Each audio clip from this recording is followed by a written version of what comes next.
My politics are pretty straightforward, really. I believe that if you look after the person next to you, then they'll look after you. And really those are the values that created the Labour Party.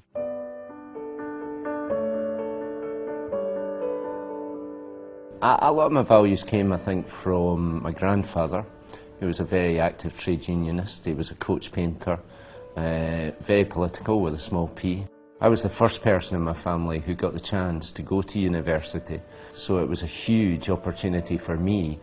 And even today, although many more of our school leavers get to go to university, to my mind, it's still not enough of them. I've been able to do a lot of different jobs. I was a teacher, a physics teacher for about 7 years. I taught in Edinburgh, but I also taught for 2 years in Mozambique in Africa, at a time when there was a civil war and a drought, very difficult time for that country.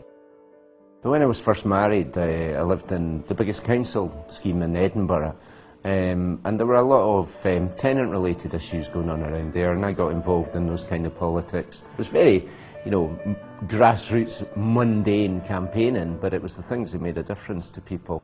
For 12 years I was a campaigns manager for Oxfam here in Scotland, and very fortunate to get the opportunity to do short-term bits of work all around the world. The path is different for different people, but we should never allow barriers to stop folk moving forward in their own lives. When people get the chance to be all that they can be, everybody wins. Folk sometimes say to me, why do you want the job of leader in Labour in Scotland? That's the hardest job you could think of. It's not the hardest job. Bringing up a family is a hard job. Doing shift work's a hard job. Trying to keep your house nice in a street where nobody else is doing that. And those are hard jobs that people are doing day in, day out. Politics should be about supporting them and helping them. I mean, I can imagine a Scotland which is better than the Scotland we have today, where every school leaver who wants an apprenticeship gets that opportunity, where more young people get the chance to go into higher education, to go to university.